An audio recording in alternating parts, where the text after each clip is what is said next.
ተማሪዎች ከሆናችሁ፣ ሪሰርቸሮች ከሆናችሁ፣ መምህራን ከሆናችሁ፣ ቢዝነስ የምትሰሩ ሰዎችም ከሆናችሁ እና ሌሎች ማንኛውም ለመማር የምትፈልጉ ከሆናችሁ ይህ ቪዲዮ ለእናንተ ነው። በዚህ ቪዲዮ በዋናነት ኖትቡክ ኤልኤም የተባለውን ድንቅ የሆነ ኤአይ ነው የማሳያችሁ። በመጀመሪያም መግቢያ እነግራችኋለሁ። ምን ማለት ነው? ምን ነው የሚሰራው? ከሌሎች በምን ይለያል? እንዴት እንጠቀመዋለን? የሚለውን ከነገርኳችሁ በኋላ በቀጥታ እንዴት አድርገን ኤአይውን ተጠቅመን ሶርስ ሰተነው ምን ጄነሬት ማድረግ እንችላለን። ከትንሽ ኖት ሳመሪ እስከ ቪዲዮ ጄነሬሽን የሚሰራ ኤአይ ስለሆነ አንድ ባንድ አሳያችኋለሁ። እናንተም በትዕግስት ከኔ ጋር ቆዩ። ስላይድ ይሰራል፣ ማይንድ ማፕ ይሰራል፣ ቪዲዮ ይሰራል፣ ጥያቄና መልስ ይሰራል፣ ወይም ደግሞ ኩዊዝ ጄነሬት ያደርጋል ማለት ነው። ኦዲዮ ይሰራል፣ ኢንፎግራፊክ ይሰራል፣ ብዙ ነገሮችን ይሰራል። እንዴት እንደምንጠቀምና ስራችንን እንደምናቀል ነው የማሳያችሁ። ኖትቡክ ኤልኤም ራሱን የቻለ ኤአይ ፓወርድ አሲስታንት ነው። ጉግል በሚባለው ተቋም የተሰራ ነው። ኢት ትራንስፎርምስ ሃው ስቱደንትስ፣ ኤዱኬተርስ፣ ሪሰርቸርስ ኤንድ ፕሮፌሽናልስ ኢንተራክት ዊዝ ዶክመንትስ። እኛ የምንሰጠውን ዶክመንት ላይ ተመስርቶ የሚሰራ ትልቅ የሆነ ኤአይ ነው። እንግዲህ ምናልባት ዶክመንት ስንል ፒዲኤፍ ሊሆን ይችላል፣ ፓወርፖይንት ሊሆን ይችላል፣ ወርድ ዶክመንት ሊሆን ይችላል፣ እንደገና ደግሞ ዌብሳይት ሊንክ ሊሆን ይችላል፣ የዩቲዩብ ሊንክ ሊሆን ይችላል። ከዩቲዩብ ሳይቀር ቴክስትን ኤክስትራክት አድርጎ ወይም ድምፅን ወደ ቴክስት ቀይሮ እንዴት አድርጎ እንደሚሰራ ነው የማሳያችሁ። በመጀመሪያ መግቢያውን ተከታተሉ። ኖትቡክ ኤልኤም ምንድነው ከሚለው እንነሳለን። በምንሰጠው መረጃ መሰረት ላይ ተመርኩዞ የሚሰራ የኤአይ ፕላትፎርም ሲሆን ራሱን የቻለ ፕላትፎርም ነው፣ ኦፕን ሶርስ ፕላትፎርም ነው። ነገር ግን ሌሎች ኤአይዎችን ስንመለከት ከኢንተርኔት ነው ሶርሱን የሚወስዱት። ይሄ ግን በሰጠነው ዶክመንት ብቻ ተመስርቶ የሚሰራ ኤአይ ነው። ኖትቡክ ኤልኤም ይባላል ማለት ነው። ዛት ሚንስ ኤቭሪ አንሰር ኢዝ ቤዝድ ኦን አወር ኮንቴንት። በሰጣችሁት ኮንቴንት መሰረት ብቻ የሚሰራ ኤአይ ብቸኛው ኤአይ ማን ነው? ኖትቡክ ኤልኤም ነው ማለት። ዋናው ሀሳብ ምንድነው? አብዛኛው ኤአይ ምንድነው የሚያደርገው? ከትሬኒንግ ዳታ ሞዴሉ ትሬን በተደረገበት ዳታ በዛ ተመስርቶ ፎርካስት አድርጎ ወይም ደግሞ ዳታ ኮሌክት አድርጎ ነው የሚሰጠን። ኖትቡክ ኤልኤም ግን ፕራይቬትሊ በሰጠነው ዶክመንት ብቻ የሚሰጠን መሆኑ ዩኒክ ያደርገዋል ማለት ነው። ከሌሎች በምንድን ነው የሚለየው? ግራውንድድ ኢን ዮር ዶክመንትስ ምን ማለት ነው? በሰጠነው ዶክመንት ብቻ ተመስርቶ የሚሰራ መሆኑ ከሌሎች ኤአይ ቱሎች ይለያል። እንደገና ካን ኮምባይን መልቲፕል ሶርስስ፣ ዌብሳይቶችን ወይም የዌብሳይት ሊንክ፣ ፓወርፖይንት ሊሆን ይችላል፣ የተለያዩ ሶርሶችን ኮምባይን አድርጎ ሲንግል የሆነ ኖሌጅ ወይም አናሊሲስ የሚሰጠን ነው። ሃሉሲኔሽን ሊሚተር ነው ዜጋ። እንግዲህ ሃሉሲኔሽን ማለት ኮንሴፕቱ ምንድነው? ኤአይዎች ያልተነገራቸውን ጨምረው የሚያመጡ አሉ። ጀስት እኛ የጠየቅናቸው ሌላ እነሱ የሚሰጡን ሌላ፣ እሷ ሃሉሲኔሽን ይባላል። ሃሉሲኔሽን የሚለው ጀስት መቀየር፣ የነገርናቸውን አጣሞ የማምጣት እሷ ሃሉሲኔሽን ይባላል። ነገር ግን ይሄኛው ኤአይ ለሃሉሲኔሽን የተጋለጠ አይደለም። ዛት ሚንስ ሃሉሲኔሽን ኢን ዚስ ኤአይ ኢዝ ቬሪ ሊሚትድ። ለሪሰርቸሮች በጣም አጋዥ ቱል ነው። ምክንያቱም ሪሰርች የሚሰሩ ሰዎች ብዙ ሪቪው ያደርጋሉ፣ ሪሰርቾችን ያያሉ፣ ያነባሉ። የእነዚያን ሪሰርቾች ሲያነቡ ትላልቅ ፔፐሮችን ሲያነቡ ጊዜ ይወስድባቸዋል። ነገር ግን በዚህ ቱል ተጠቅመው ሳመራይዝ አድርገው ዋና ሀሳቡን ኤክስትራክት አድርገው ይሰጣቸዋል። ይሄ ለሪሰርቸሮች በጣም አስተማማኝ የሆነ፣ ምክንያቱም ሪሰርች ሳይቴሽን ይፈልጋል። ሶርስ ሳይቴሽን ቤዝድ ቱል ስለሆነ ከዛ ጋር የተገናኙ ስራዎችን በጣም አስፈላጊ ወይም አጋዣቸው ነው ማለት ነው። ኢት ሾውስ ሶርስ ሪፈረንስ፣ ከየት ላይ ኤክስትራክት እንዳደረገው ዳታውን ከየት እንዳገኘው የሚነግረን ብቸኛው ኤአይ ይሄ ነው። ሌሎች ምናልባት ሶርስ ሊነግሩን ይችላሉ፣ ግን ኤግዛክትሊ ከየት ላይ እንደወሰዱት አይነግሩንም ማለት ነው። ጄነሬትስ ፖድካስት ስታይል ኦዲዮ ዲስከሽን፣ በተጨማሪም ምን ይሰጡናል? ፖድካስት ስታይል የሆነ ኦዲዮ ዲስከሽን ይሰጡናል። ምን ማለት ነው? በሰጠናቸው ዶክመንት መሰረት ሁለት ሰዎች ልክ ፖድካስት ስንል በአንድ ሰውና በአንድ በሌላ ሰው መካከል የሚደረግ ኮሚኒኬሽን ነው አይደል? ልክ በሱ ስታይል የተሰራ ኦዲዮ ዲስከሽን ጀነሬት ማድረግ የሚችል ነው። ስለዚህ በእነዚህ ሁሉ ነገሮች ከሌላው ኤአይ ይለያል ማለት ነው። You know that feeling when you're just staring at a desk completely covered in paper? Oh yeah. Absolute nightmare. Right. ዋናው ፊቸሩ ምንድነው? ዶክመንት ሳመራይዝ ማድረግ ይችላል። ዶክመንት ሳመራይዜሽን ይሰራል ስንል ትላልቅ ዶክመንቶችን ረጃጅም ወይም ሰፊ የሆኑ ወረቀቶችን ወይም ደግሞ መጽሐፎችን ወይም ደግሞ ሪፖርቶችን ስንሰጠው በጣም ቀላል በሆነ መንገድ ሳመራይዝ አድርጎ ይሰጣል። እንደገና ኖት ጀነሬት ያደርጋል። አውቶማቲካሊ ኖት ጀነሬት የሚያደርግልን ነው። ኩዌስችን እና አንሰር ጀነሬት ማድረግ ይችላል። ጥያቄ ራሱ ይሰጠናል።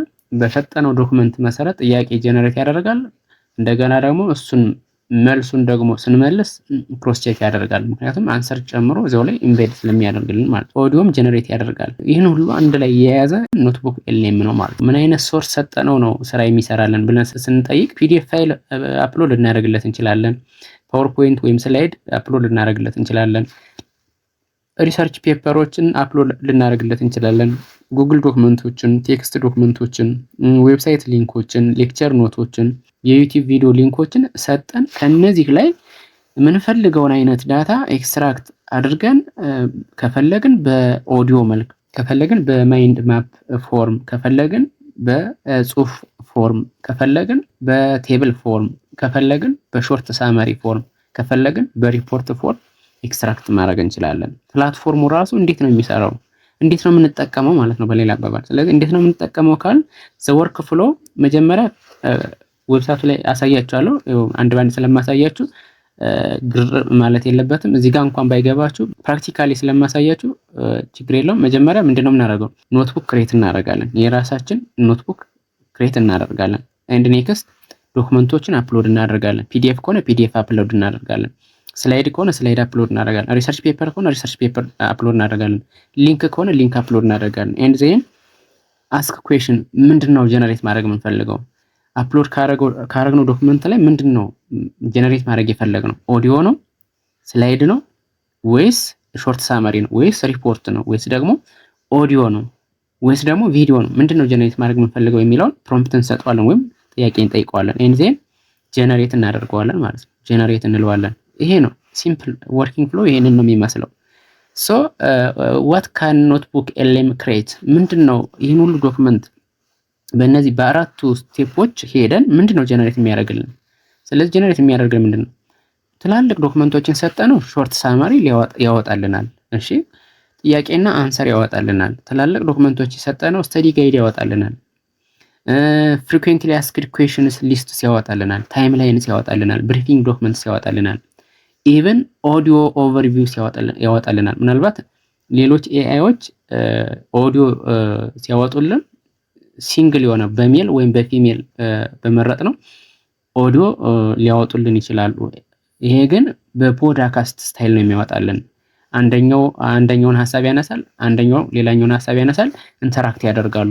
ኖቶችን ያወጣልናል፣ ሪሰርች ፔፐር ያወጣልናል፣ ፍላሽ ካርድ የሚባል አለ፣ ለርኒንግ ማቴሪያልስ፣ ፕሬዘንቴሽን አውትላይንስ፣ ማይንድ ማፕስ፣ እነዚህ ቴክስት ቤዝድ የሆኑ ኢንፎግራፊክስ፣ ኢቭን ቪዲዮ። ምናልባት ቪዲዮ ሲባል ቪዲዮ ምስል ያለው ድምጽ ያለው እንደገና አኒሜትድ የሆነ ነገር ነው። ምናልባት እዚህ ጋር ቬሪ ሊሚትድ ቪዲዮም ጀነሬት አድርጌ ያሳያቸዋለሁ፣ ኦዲዮም ጀነሬት አድርጌ ያሳያቸዋለሁ። እዚህ ጋር የተዘረዘሩትን አብዛኞቹን ጀነሬት አድርጌ ስለማሳያችሁ ምን ያክል ፍሌክሲብል ነው ምን ያክል ኤፊሽንት ነው የሚለውን አብረን ጀጅ የምናደርገው ይሆናል። ፎር ዚስ ታይም ሰሟት ሊሚትድ የሆኑ አሉ ማለት ነው። ሶ እነማን ናቸው የሚጠቀሙት? በነገራችን ላይ መግቢያ ላይም ተናግሬዋለሁ። ኖትቡክ ኤልኤምን በዋናነት ማን ነው የሚጠቀመው? ለማን ነው ጥቅም የሚሰጠው? ዩዘሮች እነማን ናቸው? ዋና ተጠቃሚዎቹ ተማሪዎች ናቸው። ለተማሪዎች በጣም ጊዜ የሚቆጥብ ለምሳሌ እንደ ነገ ፈተና ደርሶባቸው እንደ ዛሬ 100 ፔጅ የሚነበብ መጽሐፍ አንዳውት ቢኖራቸው በአጭር ሰዓት እሱን እንዴት አድርገው ሳመራይዝ አድርገው መግባት አለባቸው የሚለውን ስራ ያቀልላቸዋል። ምንድነው የሚያደርጉት? ጀስት እሱን ወደዚህ አፕሎድ ያደርጉትና ከፈለጉ ዋና የሚባሉ ጥያቄዎችን በጥያቄ መልክ እንዲሰጣቸው ከነመልሱ ማለት ነው። ከፈለጉ በሾርት ሳመሪ ፎርም እንዲሰጣቸው እና እሱን አንብበው እንዲገቡ በወፍ በረር ማለት ነው። ጊዜ ስለሌላቸው ማለት ነው። ለነሱ በጣም ይጠቅማል። ለአስተማሪዎች፣ ለሪሰርቸሮች በዋናነት ይጠቅማል። ለቢዝነስ ኦነርስ እና ለተለያየ ስራ በተለያየ ስራ ለተሰማሩ ይጠቅማል። ነገር ግን ለተማሪዎች ምንድነው የሚያደርግላቸው? መጀመሪያም ብያለሁ፣ ሳመራይዝ ቴክስት ቡክስ፣ ፕሪፔር ኤግዛም ኖትስ ኤንድ ጀነሬት ስተዲ ጋይድስ ጀስት ሪዲዩሲንግ ታይም። ስተዲ ታይማቸውን በጣም ነው የሚቀንስላቸው ወይም የሚያቀልላቸው። ለመምህራን ምንድነው የሚጠቅማቸው? ሌክቸሮችን ለማዘጋጀት፣ አሳይመንቶችን ለማዘጋጀት እንደገና ለርኒንግ ማቴሪያሎችን ለማዘጋጀት ምናልባት እዚህ ጋር ሲያዘጋጁ መጀመሪያም እንዳልኩት በሰጡት በራሳቸው ፕራይቬት በሆነ ዶክመንት ላይ ተመስርቶ ነው እንጂ ከኢንተርኔት ከሌላ ቦታ አይቀላቀልም። ይሄ ነው ዩኒክ የሚያደርገው። ለሪሰርቸሮች ምንድን ነው የሚጠቅማቸው? ሪሰርቸሮች ብዙ ሊትሬቸር ሪቪው ይሰራሉ። 40 70 እስከ 100 ከዛም በላይ ሊትሬቸር ሪቪው ሊያደርጉ ይችላሉ እና እሱን አናላይዝ ያደርግላቸዋል። ኮምፔር ፋይንዲንግ አክሮስ ፔፐርስ፣ በእያንዳንዱ ፔፐር ፋይንዲንጉ ምንድነው፣ ቱሉ ምንድነው፣ ፕሮብሌሙ ምንድነው፣ ሊሚቴሽኑ ምንድነው የሚለውን ኢንስትራክት ቢያደርጉት ወይም ፕሮምፕት ቢጽፉለት በቀላሉ ሪቪው አድርጎ ይሰጣቸዋል። ኤንድ ኤክስትራክት ኪ ኢንሳይትስ ፍሮም ላርጅ ዶክመንት፣ ከብዙ ገጽ ካለው ዶክመንት ላይ ኢንሳይት በጣም ቤዚክ የሚባሉ ኖሌጆችን ወይም ኢንሳይቶችን ጀነሬት ያደርግላቸዋል ማለት ነው። እንደገና ከላይ ከነገርኳችሁ ከሶስቱ አካላት ውጭ ደግሞ ማን ነው ሊጠቀሙ የሚችለው? ቢዝነስ ኢን ፕሮፌሽናል ዩዝ፣ ለቢዝነስ ሚቲንግ ሰማሪስ፣ ፖሊሲ አናሊሲስ፣ ቴክኒካል ዶክመንቴሽን፣ ኖሌጅ ማኔጅመንት፣ እነዚህ ኤሪያዎች ላይ መጠቀም ይቻላል። ኖትቡክ ኤልኤም ከሌሎቹ ኤአይዎች የሚለይበትን ከላይ ገልጨዋለሁ። እዚህ ጋር ግን በዋናነት ከቻት ጂፒቲ ጋር እንዴት እንደሚለያዩ የተቀመጠ ነገር ነው ያለው። ዋናው ዲስቲንክሽን የምንለው ኖትቡክ ኤልኤም ሶርስ ግራውንደር ነው። ቻት ጂፒቲ ከጀነራል ትሬኒንግ ዳታ የሚወስድ ነው ማለት ነው። ምክንያቱም ኖትቡክ ኤልኤም በሰጠነው ዳታ ብቻ የሚሰራ ነው። ቻት ጂፒቲ ግን ከትሬኒንግ ዳታ፣ ምክንያቱም ሞዴሉ ዲቨሎፕ ሲደረግ ትሬን ያደረጉት አለ። ነገር ግን እኛም በተለያየ ሰዓት በምንሰጠው ፋይል በተለያየ እንትን ስሩ ታይም ያንን ዳታ እንደ ትሬኒንግ ዳታ እየወሰደ ራሱን አፕግሬድ እያደረገ የሚሰጠን ነው። ዋናው ዲፈረንሳቸው እዚህ ጋር ነው ያለው። ሶ ፎር አካዳሚክ ሪሰርች ዶክመንት አናሊሲስ ኤንድ ቬሪፋይድ ሳይቴሽንስ ኖትቡክ ኤልኤም ኢዝ ኤ ግሬት ቾይስ። ውድ የቻናሌ ቤተሰቦች ቪዲዮ በጣም እየረዘመ ስለሆነ እዚህ ጋር ቆርጬዋለሁ። በተግባር የማሳይበት ክፍል በክፍል 2 ይለቀቃል። ያኛው ቀጥታ በተግባር የማሳይበት ክፍል ስለሆነ በጣም ወሳኙ ክፍል ነው። እሱን እንድትመለከቱ ከወዲሁ ጋብዛለሁ። መልካም ጊዜ